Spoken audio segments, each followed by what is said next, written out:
वह काफी चिड़चिड़ा व तनाव में रहने लगा।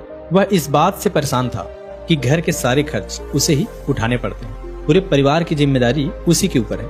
किसी न किसी रिश्तेदार का उसके यहाँ आना जाना लगा ही रहता है। इन्हीं बातों को सोच सोचकर वह काफी परेशान रहता था। अपने इसी मानसिक तनाव के चलते वह बच्चों को अक्सर डांट देता। वह अपनी पत्नी से भी अब ज्यादातर समय किसी न किसी बात पर झगड़ा चलता ही रहता है। एक दिन उसका बेटा उसके पास आया और बोला, पिताजी मेरे स्कूल का होमवर्क करा दीजिए। वह व्यक्ति पहले से ही तनाव में था, तो उसने बेटे को डांट कर भगा दिया। लेकिन थोड़ी देर बाद जब उसका गुस्सा शांत हुआ तो वह बेटे के पास गया। उसने देखा कि बेटा सोया हुआ है और उसके हाथ में उसके होमवर्क की एक कॉपी है। उसने कॉपी उठाकर देखा और जैसे उसने कॉपी नीचे रखनी चाहिए, उसकी नजर होमवर्क के टाइटल पर पड़ी। होमवर्क का टाइटल था वह चीजें जो हमें शुरू में अच्छी नहीं लगती लेकिन बाद में वह अच्छी ही होती है। इस टाइटल पर बच्चे को पैराग्राफ लिखना था जो उसने लिख लिया था। उत्सुकतावश उसने बच्चे का लिखा हुआ पढ़ना शुरू किया। बच्चे ने लिखा हुआ था, मैं अपने फाइनल एग्जाम को बहुत धन्यवाद देता हूँ क्योंकि शुरू में तो यह बिल्कुल अच्छी नहीं लगती, लेकिन इनके बाद स्कूल की छुट्टियां पड़ जाती है। मैं खराब स्वाद वाली कड़वी दवाइयों को बहुत धन्यवाद देता हूँ क्योंकि शुरू में तो यह बहुत कड़वी लगती है, लेकिन यह मुझे बीमारी से ठीक कर देती है।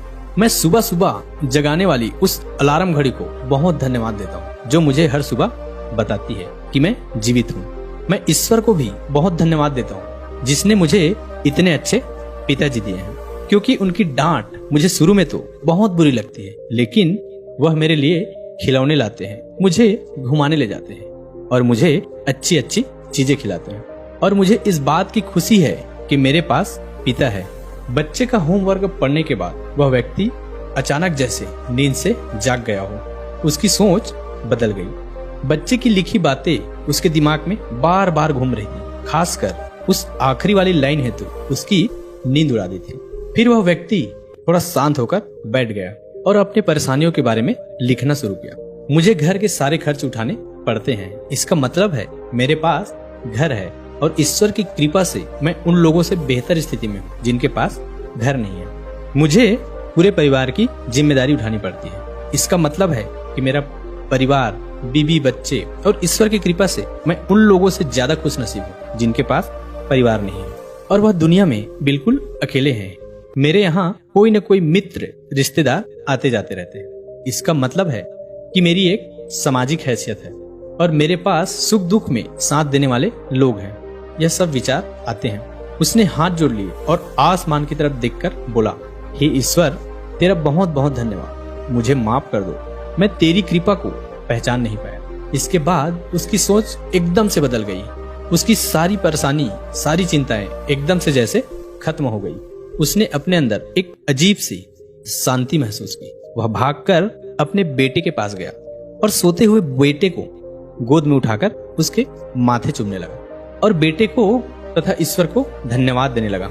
हमारे जीवन में जो भी परेशानियां हैं, हम जब तक उनको नकारात्मक नजरिए से देखते रहेंगे तब तक हम परेशानियों से घिरे रहेंगे। लेकिन जैसे ही हम उन्हीं चीजों को, उन्हीं परिस्थितियों को सकारात्मक नजरिए से देखना शुरू कर दें, हमारी सोच एकदम से बदल जाएगी। हमारी सारी चिंताएं, सारी परेशानियां, सारे तनाव एकदम से खत्म हो जाएंगे और हमें मुश्किलों से निकलने के लिए नए नए रास्ते दिखने शुरू हो जाएंगे। किसी ने क्या खूब कहा है कि उनके लिए हमेशा फूल मौजूद होते हैं जो फूल देखना चाहते हैं। महाभारत के एक संवाद में मृत्यु के पश्चात दानवीर कर्ण की आत्मा ने भगवान श्री कृष्ण से पूछा, मेरी माँ ने जन्म लेते हुए मुझे त्याग दिया, क्या मेरा नसीब खराब था कि मेरा जन्म एक अवैध बच्चे के रूप में हुआ? द्रोणाचार्य ने मुझे शिक्षा देने से मना कर दिया क्योंकि वह मुझे क्षत्रिय नहीं मानते थे। इसमें मेरा क्या कसूर था? परशुराम जी ने मुझे शिक्षा तो दी, साथ ही श्राप भी दिया कि मैं अपने विद्या भूल जाऊंगा क्योंकि वह मुझे क्षत्रिय समझते थे। भूलवश एक गाय तीर के रास्ते में आकर मर गई और मुझे गौ हत्या का श्राप मिला। द्रौपदी के स्वयंवर में मुझे अपमानित किया गया क्योंकि मुझे किसी राजघराने का कुलीन व्यक्ति नहीं समझा गया। यहाँ तक कि मेरी माता कुंती ने भी मुझे अपना पुत्र होने का अपने दूसरे पुत्र की रक्षा के लिए स्वीकारा। मुझे जो कुछ मिला दुर्योधन के स्वरूप मिला, तो क्या गलत है कि मैं दुर्योधन के प्रति अपनी वफादारी रखता हूँ। श्री कृष्ण मुस्कुराते हुए बोले, कर्ण, मेरा जन्म जेल में हुआ था। मेरे पैदा होने से पहले मामा कंस के रूप में मेरी मृत्यु मेरा इंतजार कर रही थी। जिस समय मेरा जन्म हुआ, जिस रात मेरा जन्म हुआ, उसी रात मुझे मेरे माता पिता से अलग होना पड़ा। तुम्हारा बचपन रथों की धमक, घोड़ों की गिनगिनाहट और तीर कमानों के साथ गुजरा। मैंने मेरे बचपन में गायों को चराया और गोबर को उठाया।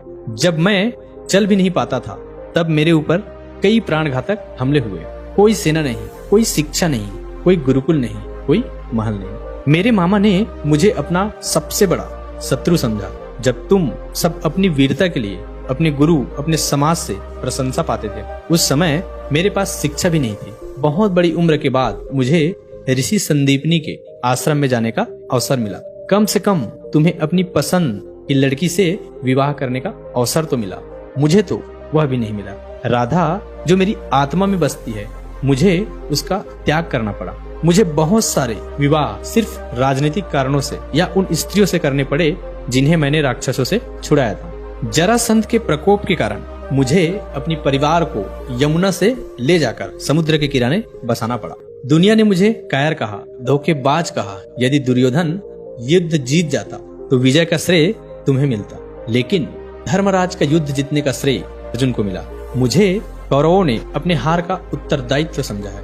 हे कर्ण, किसी का भी जीवन चुनौतियों से वंचित नहीं है। सबके जीवन में सब कुछ ठीक नहीं होता। बस समस्या यह है कि हर किसी को अपनी परेशानियां ही सबसे बड़ी लगती है। सत्य क्या है और उचित क्या है कि हम अपनी आत्मा की आवाज से स्वयं निर्धारित करते हैं। इस बात से कोई फर्क नहीं पड़ता कितनी बार हमारे साथ अन्याय होता है। इस बात से कोई फर्क नहीं पड़ता कितनी बार हमारा अपमान होता है। इस बात से कोई फर्क नहीं पड़ता कितने बार हमारे अधिकारों का हनन होता है। फर्क सिर्फ इस बात से पड़ता है कि हम उन सब का सामना किस प्रकार करते हैं। जो लोग विपरीत परिस्थितियों में भी सकारात्मक समझते हैं, उनके जीवन की कई परेशानियां कम हो जाती है। ऐसे हालातों में नकारात्मक विचार हमारे काम को और ज्यादा बिगाड़ सकती है। इसलिए हमेशा सकारात्मक रहना चाहिए।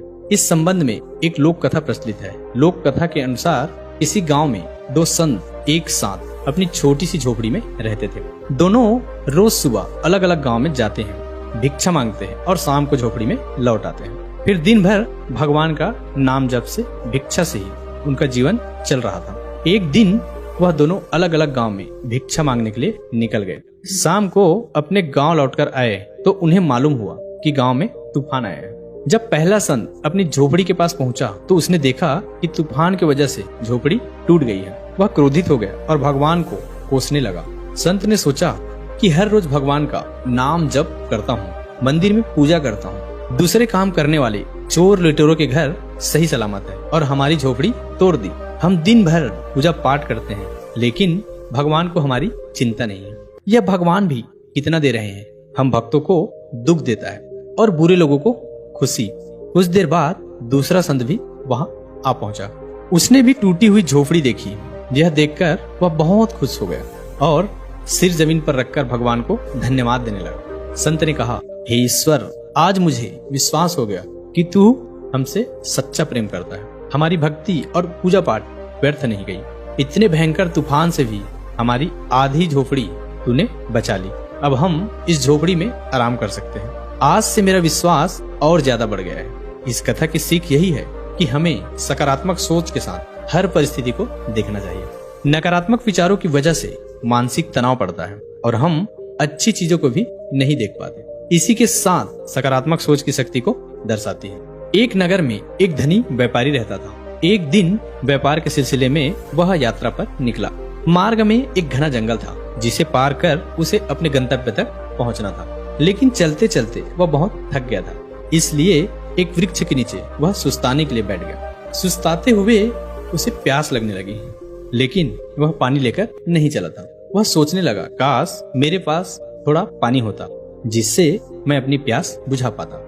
उसके यह सोचते ही एक चमत्कार हुआ और उसके समक्ष पानी से भरा एक घड़ा प्रकट हो गया। पानी से अपनी प्यास बुझाकर वह तृप्त हो गया। कुछ देर बाद उसे भूख लगने लगी, लेकिन उसके पास भोजन नहीं था। वह खुद से बोला, कितना अच्छा होता मुझे एक थाल में स्वादिष्ट भोजन मिल जाता, मेरी भूख मिट जाती। उसके बोलने के साथ ही पुनः चमत्कार हुआ और विभिन्न व्यंजनों से सजी एक थाली उसके सामने प्रकट हो गई। उसने पेट भरकर भोजन किया, जिसके बाद उसे नींद आने लगी। वह मन ही मन गुदगुदाया, मैं इस पथरीली जमीन पर कैसे सोऊंगा? काश यहाँ एक नर्म बिस्तर होता। पलक झपकते ही उसके सामने एक आरामदायक बिस्तर प्रकट हो गया। वह उस बिस्तर पर लेट गया।